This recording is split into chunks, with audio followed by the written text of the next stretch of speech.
Selamat malam, sahabat-sahabat konsep yang menyaksikan di mana saja Anda berada. Pada malam hari ini kita akan kembali membahas satu topik dalam diskusi Alkitab kita live bersama dengan Cohen Serve People. Dan malam ini sebagai judul dari pembahasan kita adalah konsep akhir zaman dalam buku Daniel yang akan dibawakan oleh Pendeta Edwin Pasaribu yang melayani di Kalimantan, dan kita akan segera memulai daripada diskusi kita ini. Kita akan berdoa yang akan dipimpin oleh Pendeta Adrian Bronesi. Silakan. Mari kita berdoa. Terima kasih Tuhan, saat ini kami siap mempelajari firman Tuhan. Berkati khususnya yang bertuang Pendeta Edwin yang akan membawakan materi. Tuhan akan berkati dan berapi agar setiap pembahasan yang disampaikan semuanya sesuai kehendak-Mu saja Tuhan. Terima kasih Tuhan. Ini doa permohonan kami sudah berdoa. Amin. Amin. Baik. Tema pekabaran sepanjang 2 atau 3 bulan ini adalah pekabaran dalam kitab Daniel. Jadi kita sudah membahas tentang Daniel pasal 1, kita sudah membahas bagaimana kehidupan Daniel dan teman-temannya, kita sudah membahas juga bagaimana tentang penghakiman dituliskan dalam kitab Daniel, bahkan juga 70 minggu, tanduk kecil, ya 10 kerajaan, semua kita sudah pelajari. Bila mana sahabat-sahabat konsep ingin menyaksikannya kembali, boleh melihat di YouTube Cohen Serve People dan search di sana pelajaran-pelajaran tentang kitab Daniel ini. Dan sekarang kita akan masuk ke pelajaran yang terakhir dalam kitab Daniel yang berjudul konsep akhir zaman. Jadi di dalam kitab Daniel ini juga ada tentang akhir zaman yang akan diungkapkan kepada para pembacanya, dan saat ini kita akan dengarkan materi yang akan dibawakan oleh Pendeta Edwin Pasaribu. Kami persilakan. Baik, terima kasih Pendeta Jimmy Huta Barat yang sudah mengawali akan diskusi kita pada malam hari ini. Baik, izinkan saya untuk share screen.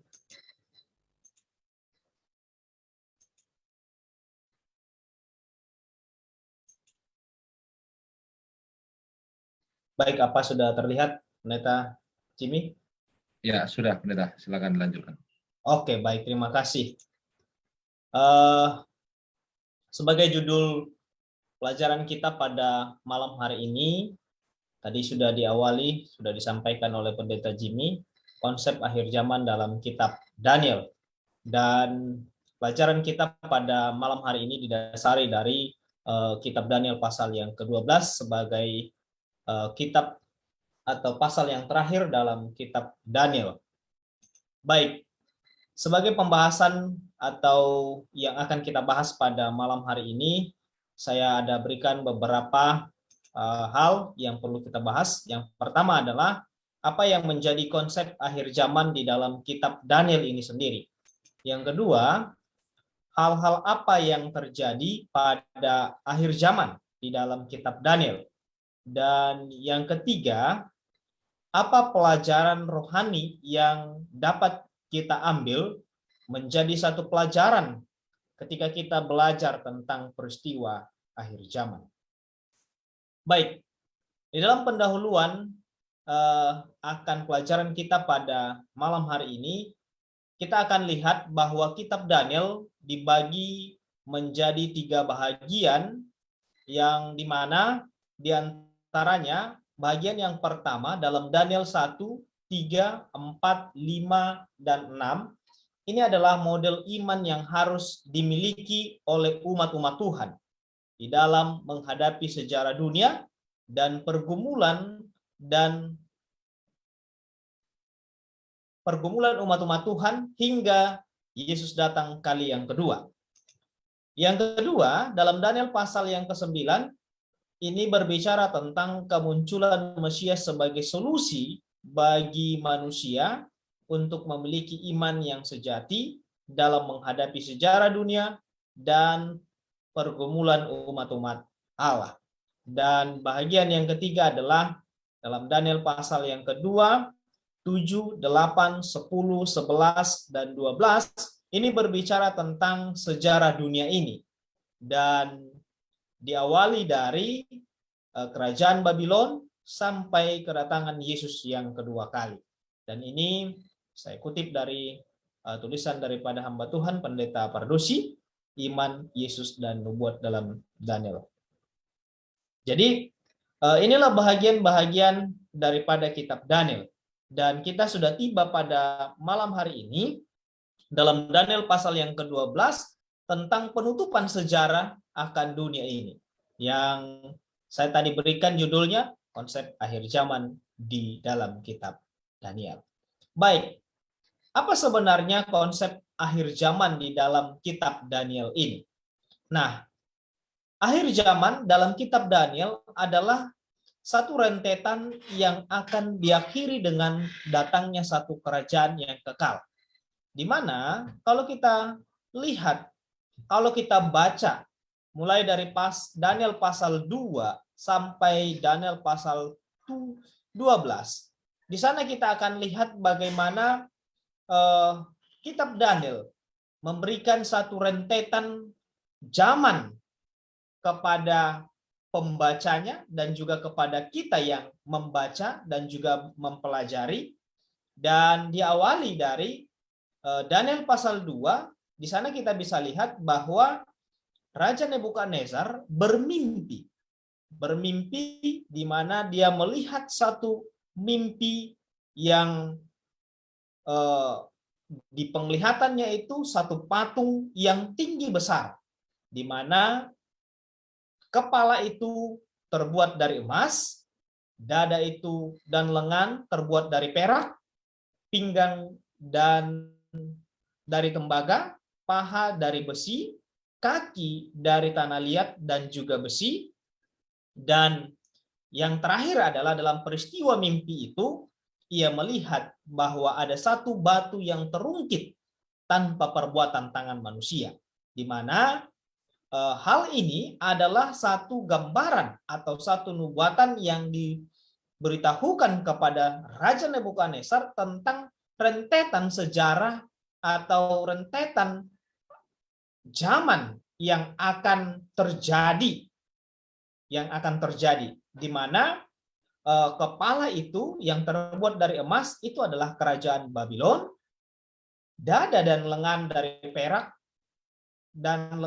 perak itu adalah kerajaan Media dan Persia, pinggang dari tembaga itu adalah kerajaan Yunani, paha dari besi yaitu kerajaan Romawi, kaki dari tanah liat dan besi itu adalah 10 kerajaan di Eropa, dan batu yang terungkit tanpa perbuatan manusia tadi, inilah akhir daripada sejarah dunia itu sendiri, yaitu kedatangan Yesus yang kedua kali dan ketiga kali.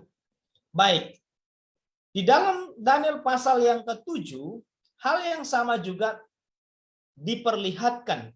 Ini bukan kepada Nebukadnezar lagi, tetapi kepada Daniel lewat lambang-lambang atau lewat nubuatan di mana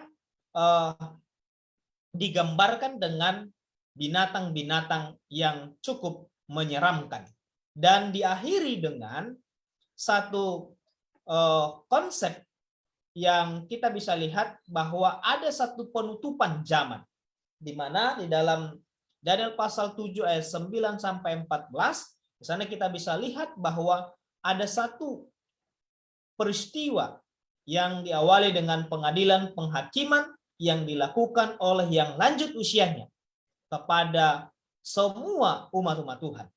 Dan bahkan barulah sejarah dunia ini diakhiri dengan kedatangan Yesus yang kedua kali. Baik, itu dalam pasal yang ke-7. Sedangkan dalam pasal yang ke-8, kembali Daniel melihat satu penglihatan dalam ayat yang ke-12 sampai ayat yang ke-14, di mana Daniel mendapatkan nubuatan dari Allah mengenai waktu yang cukup panjang. Dalam Daniel 14, Daniel 8 ayat 14 disebutkan sampai lewat 2300 petang dan pagi. Lalu tempat itu akan dipulihkan kembali. Jadi satu rentetan lagi yang disampaikan kepada Daniel tentang peristiwa akan penutupan akan zaman ini. Peristiwa akan penutupan akan sejarah dunia ini.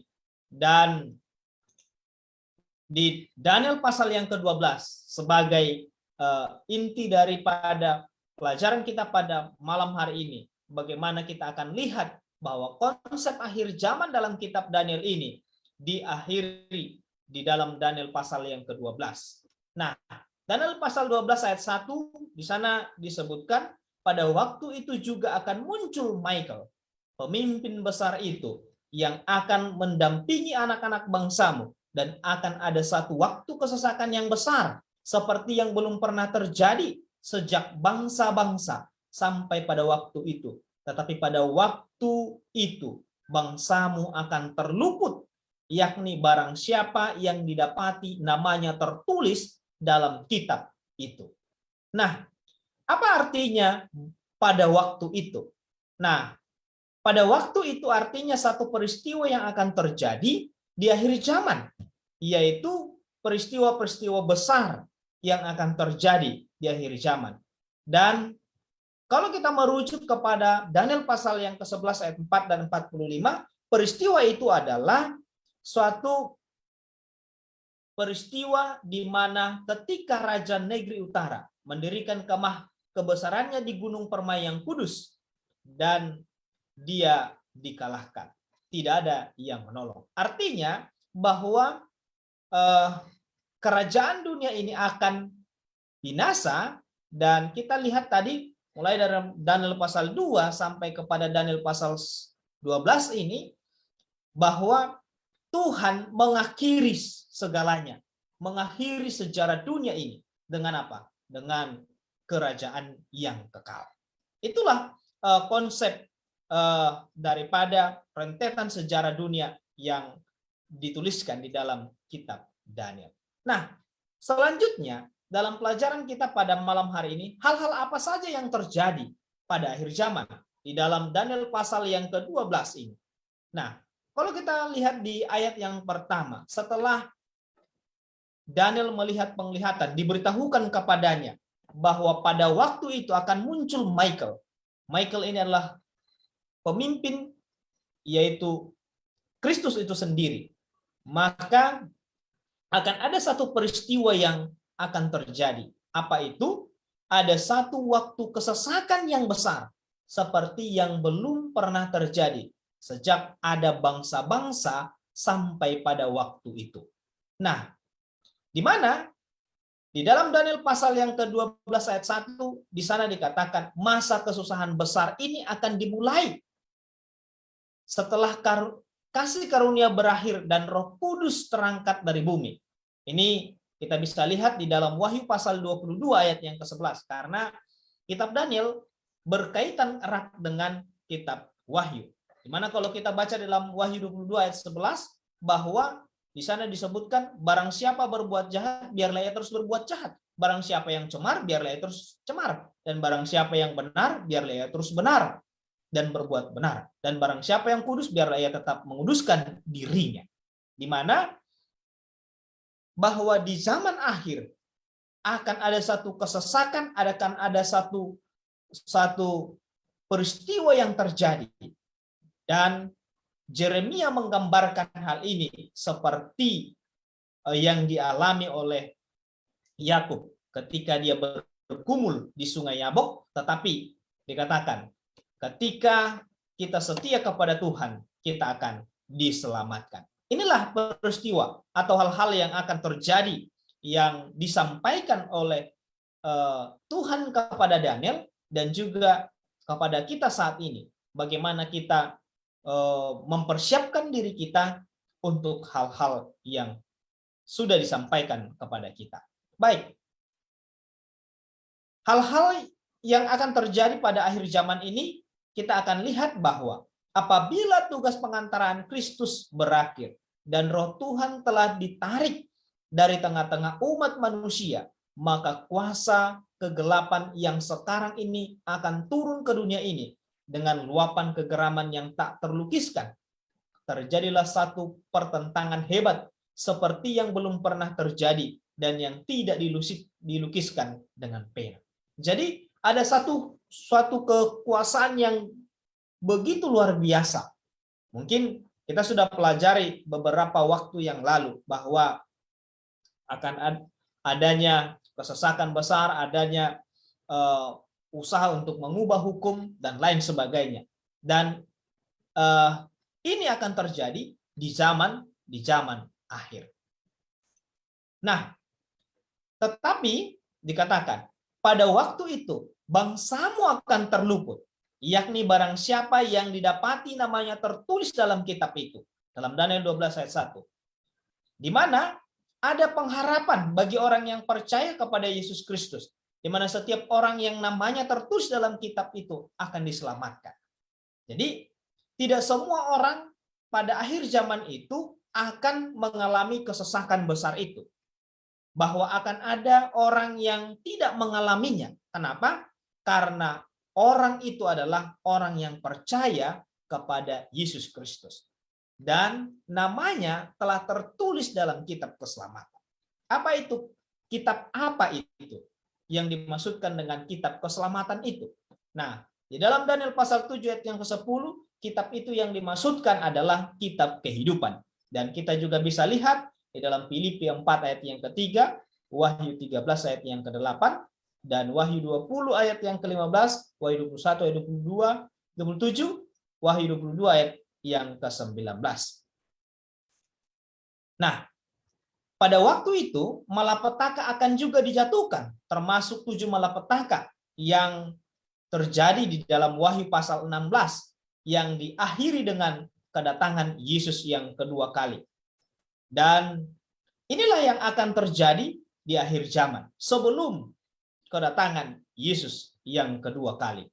Nah, dalam pasal 12 ayat yang kedua juga menyebutkan bahwa hal-hal yang terjadi di akhir zaman atau pada kedatangan Yesus, sebelum kedatangan Yesus yang kedua kali adalah, dan banyak di antara orang-orang yang telah tertidur dalam debu tanah akan bangun, sebagian untuk mendapat hidup yang kekal, sebagian untuk mengalami kehinaan dan kengerian yang kekal. Dalam ayat yang kedua ini ada 2 referensi kebangkitan.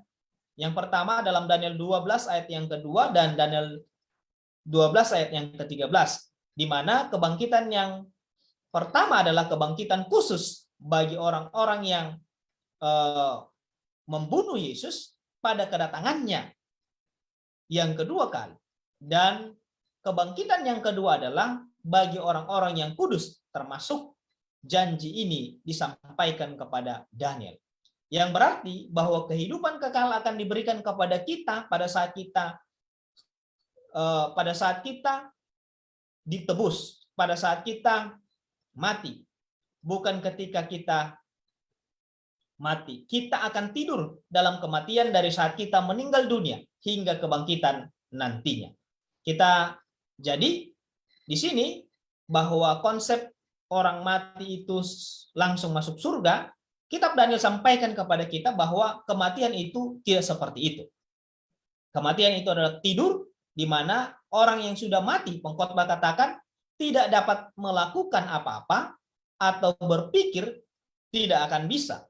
Dan mereka hanya tidur. Dan bahkan di dalam Mazmur 115 ayat yang ke-17 katakan bahwa orang yang mati tidak lagi bisa untuk memuji nama Tuhan. Tetapi ada satu janji, pengharapan yang Tuhan sampaikan kepada kita dan kepada Daniel ketika dia menerima penglihatan itu dalam Daniel pasal yang ke-12. sana dikatakan bahwa engkau akan dibangkitkan. Dan Yesaya juga sampaikan dalam Yesaya 25 ayat yang ke-8, namun kematian telah dikalahkan. Kenapa? Karena Yesus telah mengalahkannya. Maut telah ditelannya. Dan Yesus akan membangkitkan orang-orang kudus. Dan dia akan meniadakan maut untuk seterusnya. Nah, dalam peristiwa Daniel pasal yang ke-12, hal-hal yang terjadi adalah ada satu kurun waktu yang dimeteraikan. Di ayat yang keempat. Tetapi engkau Daniel, sembunyikanlah segala firman itu dan materaikanlah kitab itu sampai pada akhir zaman. Banyak orang akan menyelidikinya dan pengetahuan akan bertambah. Nah, berbeda dengan kitab Wahyu. Di dalam kitab Daniel adalah kitab yang dimateraikan. Sedangkan kitab Wahyu adalah kitab yang diungkapkan. Namun demikian, materai itu akan dibuka pada waktu yang telah ditentukan. Maka kitab itu akan dapat dipahami sepenuhnya. Saat itu adalah akhir zaman. Jadi di akhir zaman ini bahwa hal-hal yang akan terjadi adalah bahwa kita akan lebih, ketika kita belajar firman Tuhan, kita akan lebih dapat untuk memahaminya. Dan karena di saat Daniel menerima akan firman ini, Daniel sulit untuk memahaminya. Sulit untuk memahaminya. Tetapi di akhir zaman itu akan dibukakan. Nah, pertanyaannya adalah kapan akhir zaman dimulai? Nah, seperti yang kita sudah pelajari beberapa waktu yang lalu di dalam Daniel pasal 11 ayat yang ke-40, bahwa revolusi Prancis dan pemenjaraan Paus oleh Napoleon di tahun 1798 mengindikasikan awal daripada akhir zaman itu sendiri. Di mana sejak saat itu eksplorasi dari Inggris, di mana Joseph Ward dari Timur Tengah, Manuel Lacunza di Amerika Selatan, dan William Miller dari Amerika Serikat, dan sejumlah pelajar nubuat lainnya menyatakan berdasarkan studi mereka tentang nubuatan Daniel bahwa kedatangan Yesus kedua kali sudah di ambang pintu. Jadi inilah yang menjadi tanda, inilah yang menjadi suatu peristiwa yang terjadi di akhir zaman, bahwa pengetahuan bertambah. Banyak para pelajar-pelajar Alkitab mendapatkan satu ungkapan atau suatu wahyu yang di mana mereka dapat mengerti lebih dalam tentang rahasia akan sejarah dunia dan juga rencana akan kedatangan Yesus yang kedua kali. Baik. Dalam akhir zaman, dalam Daniel pasal 12 ini, kita juga dapati ada satu kurun waktu yang disingkapkan. Di dalam Daniel 12 ayat yang ke-12 dikatakan, berbahagialah orang yang tetap menanti-nanti dan mencapai 1335 hari. Setelah Gabriel menyelesaikan penjelasannya, seorang malaikat bertanya kepada Yesus yang berpakaian lenan, baiklah hal-hal yang ajaib ini akan berakhir. Kita bisa lihat di ayat yang ke-6, Yesus menyatakan bahwa akhir waktu tersebut akan datang setelah periode 1260 tahun atau 3,5 masa yang kita bisa lihat di ayat yang ke-7. Ini yang diawali dari tahun 538 hingga tahun 1789 yang telah dijelaskan pada pasal 7 ayat yang ke-25. Dan ini juga kita sudah pelajari beberapa waktu yang lalu. Dan setelah itu, Daniel meminta penjelasan lebih rinci lagi dalam Daniel pasal yang ke-12 ini, di ayat yang ke-8, lalu Tuhan memberikan suatu nubuatan kembali kepadanya dengan memberikan nubuatan 1290 dan 1335. 1335, di mana nubuatan 1290 hari diartikan menjadi 1290 tahun dengan prinsip satu hari mengartikan satu tahun yang diambil dari Yehezkiel 4 ayat yang ke-6. Jadi masa 1290 hari atau tahun ini berkaitan dengan satu masa, dua masa, dan setengah masa. Di dalam ayat yang ke-7, atau 1260 hari atau tahun ini, sehingga peristiwa-peristiwa yang akan terjadi pada akhir kedua masa ini tampaknya seperti sama. Oleh sebab itu, masa berlakunya, masa ini pun meliputi zaman yang hampir sama. Tetapi ada satu perbedaannya, yang dimana 1290 tahun dari masa 1260 tahun terletak pada dihapuskannya korban sehari-hari sebagai persiapan untuk menegakkan kekejian atau dewa kekejian yang membinasakan dan menggantikan pelayanan Kristen dengan korban misya. Jadi, mengapa waktu 1260 tahun itu secara spesifik disebutkan di sini?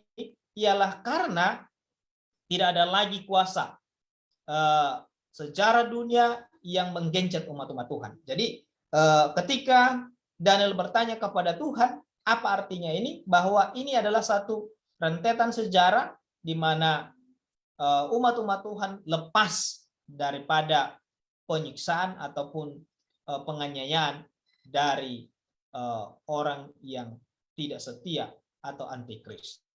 Baik. Mereka yang berpandangan bahwa korban sehari-hari itu melambangkan kekafiran dalam Daniel 8 ayat 11 mengurangkan 1290 tahun dari 1798 sehingga tiba pada tahun 508 AD. Dan pada tahun itu terjadi beberapa peristiwa penting, diantaranya yang pertama pemberontakan Clovis, raja bangsa Frank, kepada agama Katolik, pertobatannya maksud saya. Dan yang kedua, kemenangan atas bangsa Gold.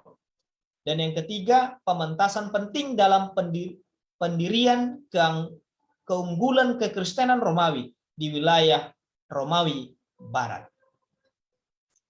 Jadi, inilah yang terjadi pada saat itu. Dan dalam Daniel 12 ayat yang ke-12 dikatakan, berbahagialah orang yang telah menanti-nanti dan mencapai 1335 hari, bahwa ketiga zaman yang disebutkan dalam ayat 7, 11, dan ayat yang ke-12 akan mencapai puncaknya pada akhir zaman dengan bahagia. Kenapa? Karena di dalam Daniel pasal 12 kita bisa lihat juga bahwa malaikat itu menyatakan kepada Daniel memang berbahagia. Kenapa?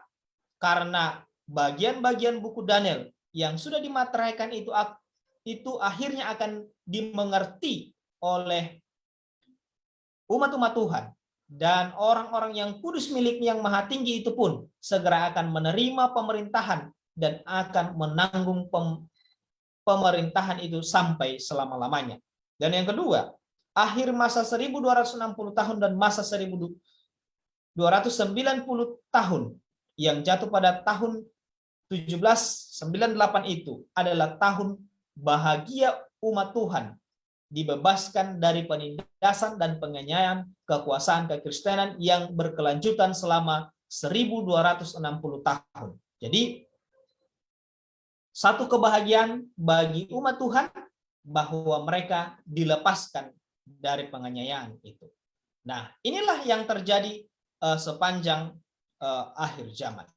Baik, apa yang menjadi pelajaran rohaninya ketika kita bisa belajar tentang Daniel pasal 12 tentang nubuatan-nubuatan yang terjadi di akhir zaman? Dalam tulisan Roh Nubuat mengatakan demikian. Kebenaran-kebenaran yang mulia ini perlu dipelajari oleh orang tua dan muda. Jadi semua kita perlu mempelajari kitab Daniel ini. Untuk apa? Kita perlu mempelajari hasil pekerjaan rentetan maksud Allah dalam sejarah tentang bangsa-bangsa dan dalam pernyataan tentang perkara-perkara yang akan datang, supaya kita bisa menafsir nilai sesungguhnya dari perkara-perkara yang tampak, supaya kita dapat mempelajari tujuan hidup kita yang sesungguhnya.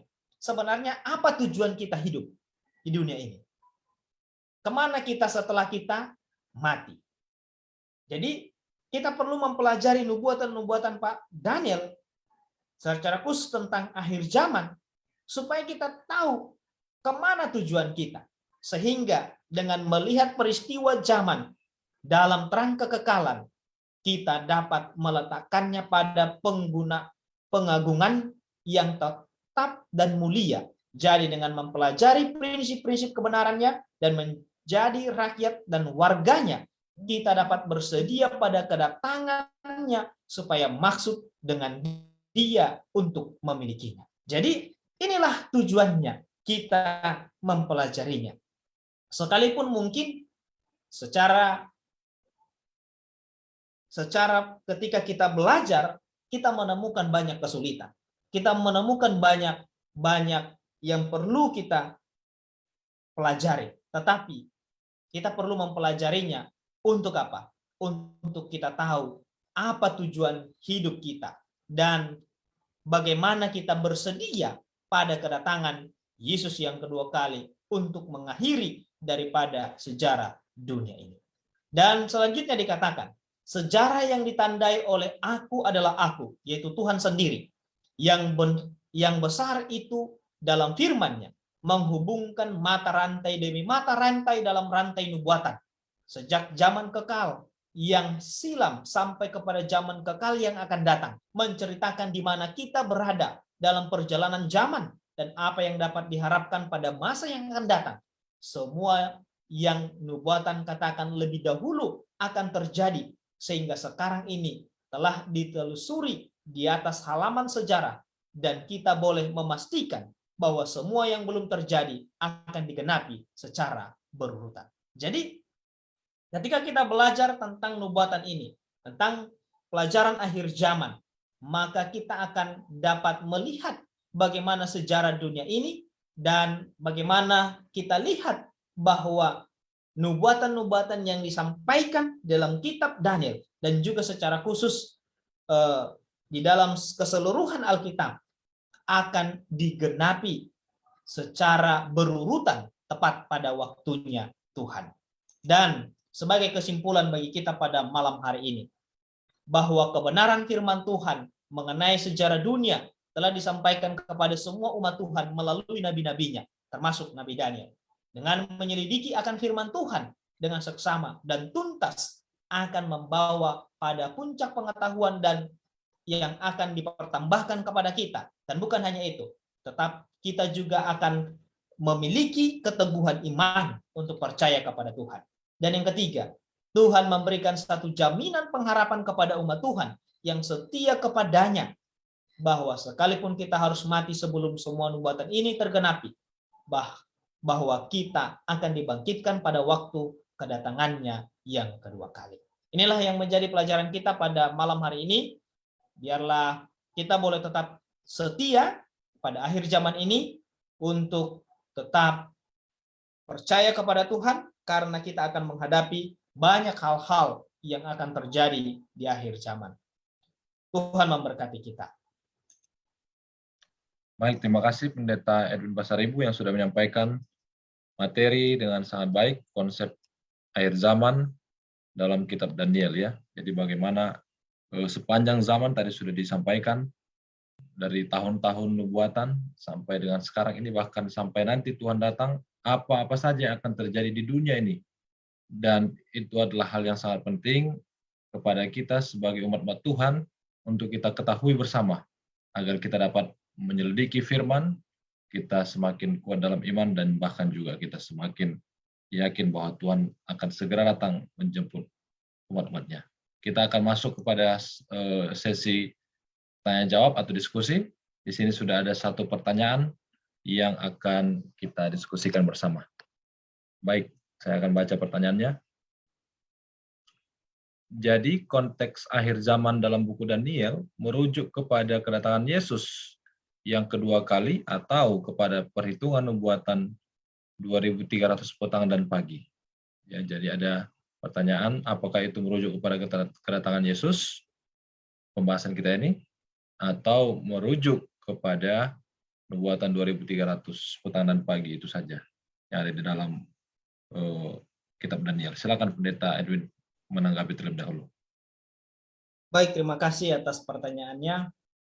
Baik, dari pasal 12 kita bisa lihat bahwa dalam nubuatan yang disampaikan kepada Daniel bahwa Daniel 12 adalah merujuk kepada akhir sejarah dunia ini dan diakhiri dengan kedatangan Yesus yang kedua kali, di mana kita lihat peristiwa-peristiwa yang terjadi saat itu adalah ada kebangkitan orang-orang yang mati dan ada kesesakan besar yang terjadi dan ada pemisahan daripada umat-umat Tuhan dengan yang bukan umat-umat Tuhan. Jadi itu yang bisa saya jawab.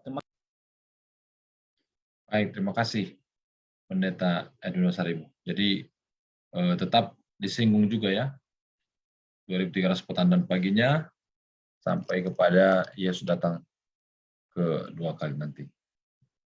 Baik, kita ke Pendeta Adrian Runesi. Mungkin ada yang mau ditanggapi, Pendeta, sehubungan dengan pertanyaan. Terima kasih. Jadi dalam Daniel pasal 12 ini tentu juga itu terjadi di zaman pada saat itu, ya dimulai lalu ada nubuatan juga 2300 petang pagi, dan kita jangan salah juga dalam nubuatan itu juga kan dinubuatkan bagaimana persiapan-persiapan daripada akhir zaman ini, apa yang terjadi dengan kehidupan kita ini. Tetapi pasal 12 ini memang benar-benar merujuk kepada tentang perjalanan hidup daripada akhir dunia. Sehingga di dalam pelajaran nubuatan ini sangat penting. Kenapa? Supaya kita tahu bagaimana kisi-kisi atau apa yang akan terjadi dengan akhir zaman ini kita tahu. Sehingga kita lebih bisa mempersiapkan diri kita untuk menanti kedatangan Yesus yang kedua kali. Itu yang saya bisa tambahkan. Terima kasih. Baik, terima kasih Pendeta Adrian sudah menyampaikan tambahan. Jadi ada tanggapan yang disampaikan tadi oleh Pendeta Adrian bahwa jangan lupa ya, kita ini walaupun disebutkan tadi tentang konsep akhir zaman, kita juga harus mempersiapkan diri dengan hal-hal yang bisa kita lakukan selagi menunggu kedatangan Tuhan itu, ya, sehingga kita bisa mendapatkan keselamatan. Jadi tidak hanya kita menunggu-nunggu atau tidak hanya kita melihat-lihat yang terjadi, tetapi juga kita tetap menjaga iman kita kepada Tuhan. Terima kasih Pendeta Adrian. Baik, di sini ada pertanyaan berikut. Saya bacakan. Mengapa Mikael di dalam Daniel 12 merujuk kepada Yesus Kristus? Ya, jadi tadi ada disampaikan tentang Mikael. Ya, itu ada di dalam Daniel 12 ayat 1 tadi ya. Pada waktu itu juga akan muncul Mikael, pemimpin besar itu. Nah, tadi disebutkan oleh pemateri ini adalah Yesus Kristus. Jadi pertanyaannya mengapa itu bisa disebut Yesus Kristus ya? Apakah Yesus Kristus itu juga adalah bernama Mikael? Sebagaimana yang tertulis dalam Daniel 12 ayat 1. Silakan Pak Pendeta Edwin Wasaribu. Baik, terima kasih atas pertanyaannya. Berdasarkan Yudas 1 ayat yang ke-9, kita bisa lihat bahwa di sana disebutkan, tetapi penghulu malaikat Mikael ketika dalam satu perselisihan bertengkar dengan iblis mengenai mayat Musa, tidak berani menghakimi iblis itu dengan kata-kata hujatan, tetapi berkata, kiranya Tuhan menghardik engkau. Jadi Mikael di sana identitasnya adalah penghulu malaikat di dalam Yudas pasal yang Yudas 9, dan kita bisa lihat bahwa ini menggambarkan daripada satu kuasa atau satu kekuasaan yang luar biasa, di mana ini adalah gambaran daripada Yesus Kristus. Dalam kitab Wahyu juga disebutkan ketika berperang panglima atau penghulu Mikael dengan iblis. Jadi ada banyak sebenarnya. Jadi ini adalah Yesus Kristus itu sendiri. Terima kasih. Baik, terima kasih Pendeta Edwin ya. Jadi sudah dijelaskan tadi bagaimana di Yudas dituliskan bahwa ada pertentangan, perebutan daripada mayat Musa dan iblis serta Mikael di sana. Dan Mikael itu adalah Yesus ya, tapi tidak disebutkan di situ adalah Yesus, tapi kita tahu bahwa pertentangan sejarah dunia ini sejak di surga adalah Yesus atau Tuhan dengan setan, ya, tidak pernah malaikat dengan setan, ya, atau manusia dengan setan. Jadi sebenarnya semua itu adalah Tuhan dengan setan, sehingga itu kita bisa definisikan atau kita simpulkan bahwa Mikael adalah Tuhan atau Yesus Kristus. Baik, kita ke Sir Pardosi dengan ada 2 pertanyaan, Sir, boleh ditanggapi mungkin. Yang pertama, konteks Daniel 12 yaitu tentang akhir zaman, apakah merujuk kepada kedatangan Yesus yang kedua kali atau kepada perhitungan 2300 petang dan pagi. Lalu yang kedua, mengapa Mikael itu merujuk kepada Yesus Kristus? Silakan, Sir, boleh ditanggapi lagi.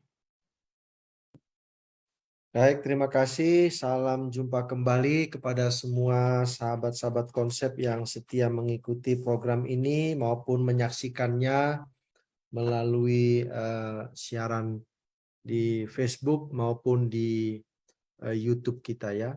Baik, terima kasih atas pemaparan yang disampaikan oleh Pendeta Muda Edwin Gorat ya, tentang konsep akhir zaman di dalam buku Daniel ya. Nah, kalau kita lihat Daniel pasal 2 tentang mimpi Nebukadnezar patung, itulah sebenarnya konsep zaman sampai ke akhir zaman dalam buku Daniel itu ya. Dimulai dari zaman Daniel itu sendiri sampai nanti kepada kerajaan batu. Nah, kerajaan batu ini seringkali dikaitkan hanya berhenti di kedatangan Yesus yang kedua kali. Padahal tidak. Karena kalau kita lihat daripada penjelasan Daniel, kerajaan batu itu akan menjadi apa? Besar dan memenuhi seluruh bumi. Waktu Yesus datang yang kedua kali, tidak ada kerajaan sorga turun ke dunia ini. Yang turun hanya Yesus dan seluruh malaikat-malaikatnya. Nah, kalau begitu, kapan kerajaan itu akan didirikan Tuhan di dunia ini dan akan menjadi besar memenuhi dunia ini? Ya, waktu kedatangan Yesus yang ketiga kali. Ya, dengan demikian, maka cerita nubuatan Daniel itu ya menyangkut sejak zaman Daniel sampai pada akhirnya Yesus menjadi raja selama-lamanya di atas dunia ini. Dan dunia ini akan dipenuhi oleh kerajaannya seperti batu yang terungkit lepas tanpa perbuatan tangan apa? Manusia. Nah, di dalam waktu yang begitu panjang dari zaman Daniel, ya 605 ya sebelum Masehi, yaitu kerajaan Babylon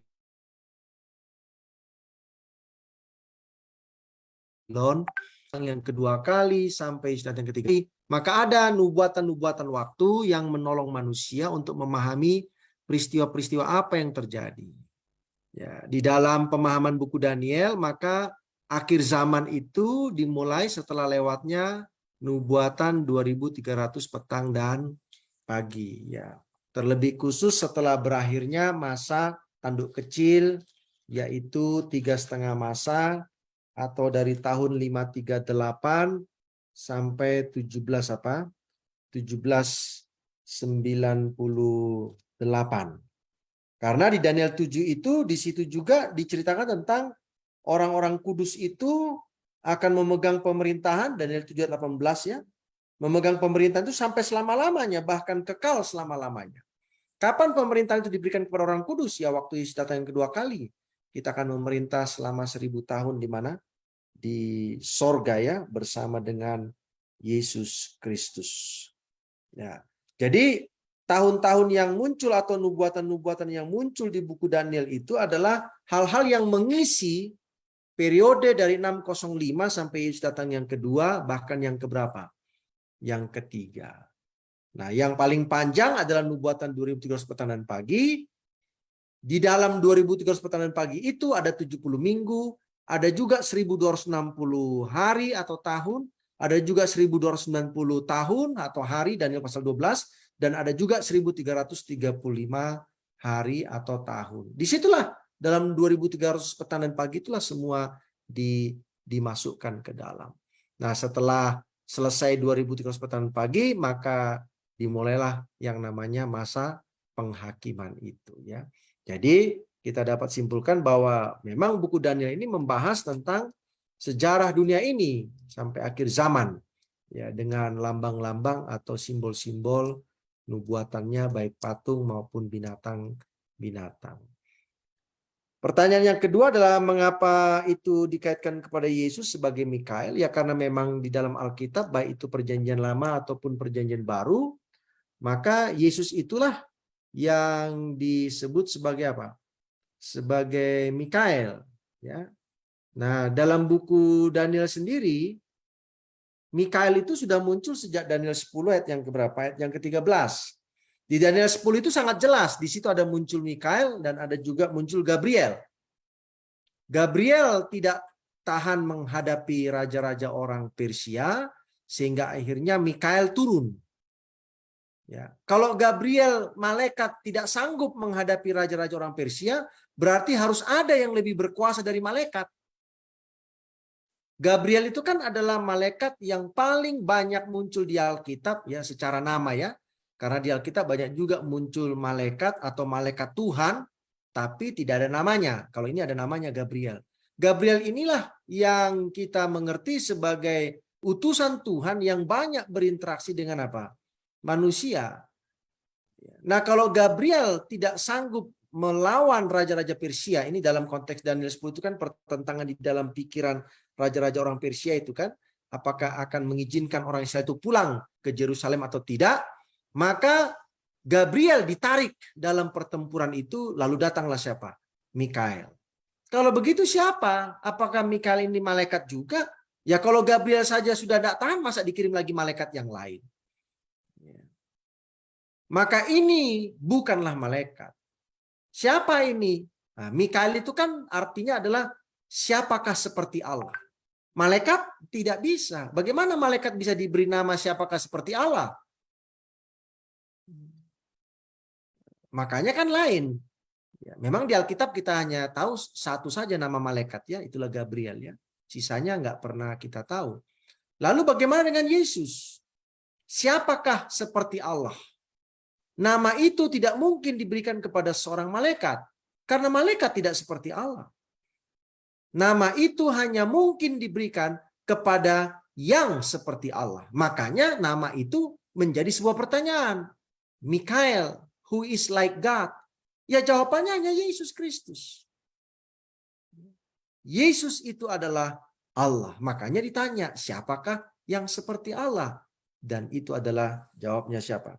Jawabnya Yesus Kristus. Jadi kalau saudara baca indeks di Alkitab, ya, kata Mikael itu muncul di Daniel pasal 10, ya, 2 kali, pasal 12 sekali, lalu di pasal Yudas pasal 1, ya, lalu di Wahyu pasal 12 ayat 7 itu jelas. Maka timbullah peperangan di sorga, Mikael dan malaikat-malaikatnya berperang melawan naga. Siapa pemimpin malaikat-malaikat di sorga? Ya, bukan Lucifer dalam konteks Wahyu 12 ini. Justru Lucifer sedang berperang dengan sorga. Berarti siapa ya pemimpin malaikat-malaikat di sorga itu? Ya pencipta malaikat itu. Siapa pencipta malaikat itu? Ya kealahan. Saya katakan demikianlah, ya. Kealahan itu atau ketuhanan itu. Dan itu adalah Yesus Kristus. Terima kasih banyak. Baik, terima kasih, Sir. Saya rasa sudah sangat jelas, ya, tentang apa yang ada dalam dalam Daniel ini, tentang akhir zaman ini. Kita sudah mendengar tadi penjelasan dari pemateri, juga dari Sir, bahwa ini adalah peristiwa-peristiwa yang terjadi sampai pada kedatangan Yesus nanti, dan bahkan sampai kedatangan yang ketiga nanti. Dan tadi sudah dijelaskan juga bagaimana Mikael, ya, pemimpin daripada semua malaikat Tentu dia bukan malaikat, yaitu Allah itu sendiri, atau Yesus itu sendiri, yang menjadi pemimpin bangsa-bangsa, dan bahkan dia juga dalam Wahyu 12 nanti akan memimpin orang-orang yang tetap setia kepada Tuhan, memimpin umat-umat Tuhan hingga zaman berakhir. Baik, kita akan masuk kepada closing statement yang akan disampaikan Pendeta Edwin Pasaribu. Baik, terima kasih. Sebagai closing statement saya pada malam hari ini, saya rindu membacakan satu ayat dari Yeskel 12 ayat yang ke-28. Firman Tuhan katakan demikian. Oleh karena itu katakanlah kepada mereka, beginilah firman Tuhan Allah, tidak satupun dari firmanku akan ditunda-tunda. Apa yang kufirmankan akan terjadi, demikianlah firman Tuhan Allah. Jadi apa yang sudah dinubuatkan oleh Tuhan akan terjadi, dan apa yang kita sudah pelajari selama ini secara khusus nubuatan Daniel, bahwa satu persatu akan digenapi pada akhirnya. Nah, yang perlu kita persiapkan hari ini adalah bagaimana kita mempersiapkan diri kita untuk mengakhiri atau untuk menyongsong akan kedatangan Tuhan yang tidak lama lagi, karena kita sudah berada di akhir zaman. Biarlah kita tetap setia, kita tetap percaya kepada Tuhan, dan kita akan berada pada umat-umat yang setia yang akan menang dan berbahagia. Tuhan memberkati kita. Terima kasih. Terima kasih, Pendeta. Silakan Sir Pardosi untuk menyampaikan closing statement. Ya, kita sudah belajar dari seluruh buku Daniel dengan topik-topik atau fokus-fokus bahasan yang berbeda-beda, dan kita sudah tiba kepada puncak daripada buku Daniel, yaitu tentang bagaimana Daniel memahami tentang akhir zaman itu ya.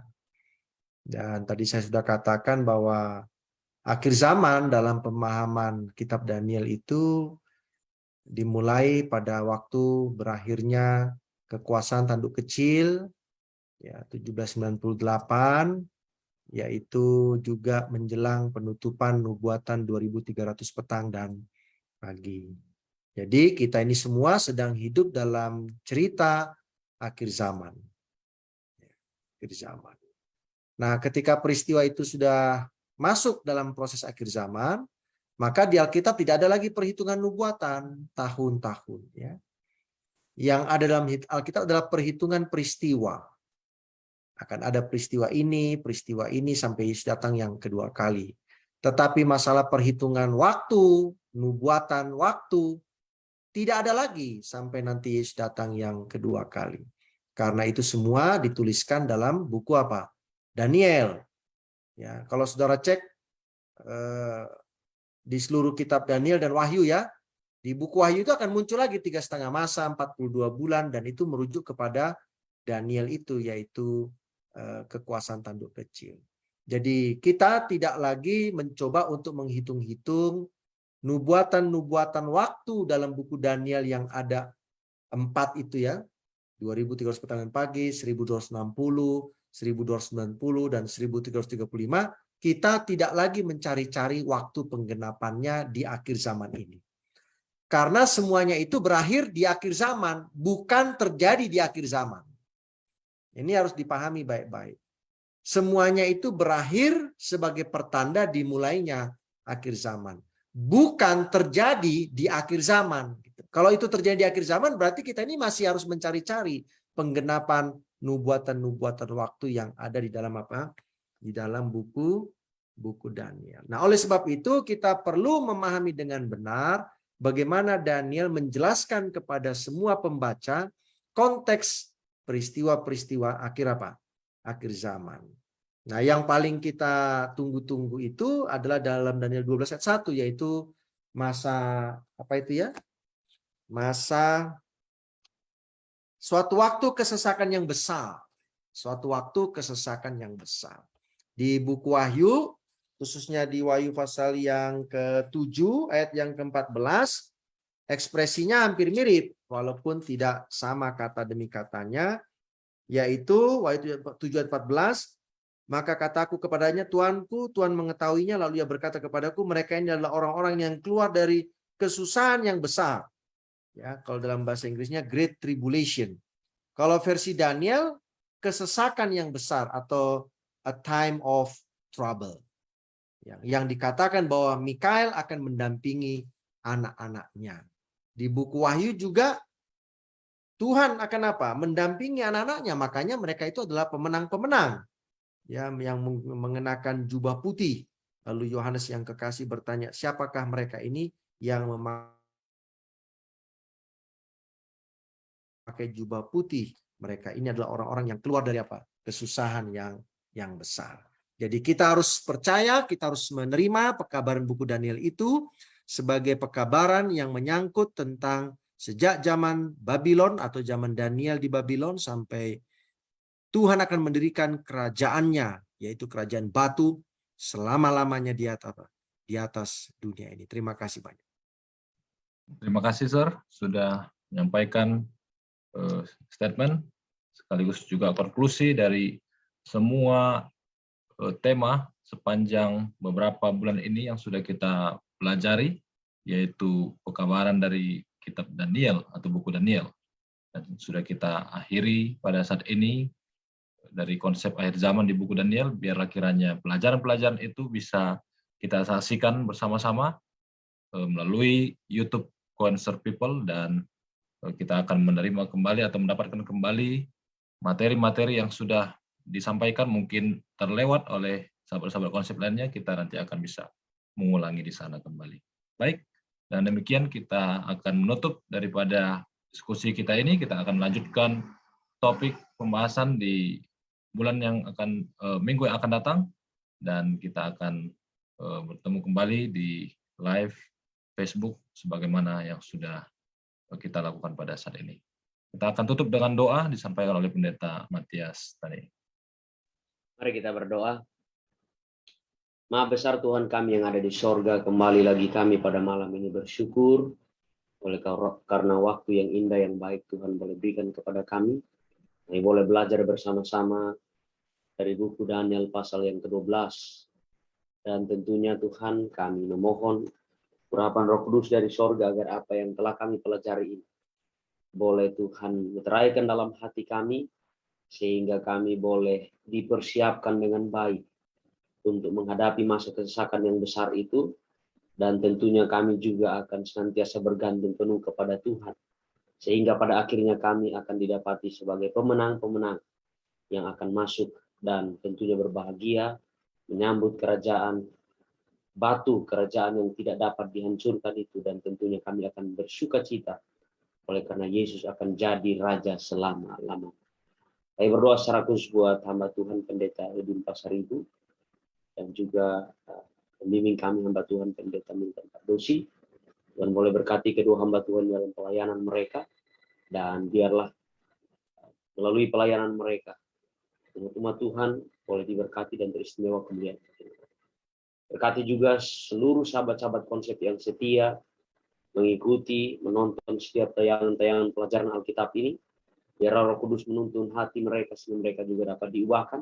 Mereka juga boleh diberkati, dan tentunya kami semua akan sama-sama bersukacita untuk selalu belajar akan firman Tuhan. Terima kasih banyak Tuhan, kami serahkan hidup kami ke dalam tangan Tuhan. Mohon ampuni kami orang berdosa di dalam nama Yesus. Kami berdoa dan mengucap syukur. Amin. Amin. Terima kasih Pendeta. Baik, dan demikian kami mengucapkan terima kasih untuk semua sahabat-sahabat konsep yang menyaksikan. Sampai bertemu kembali, dan kiranya Tuhan Yesus memberkati kita semuanya. Amin.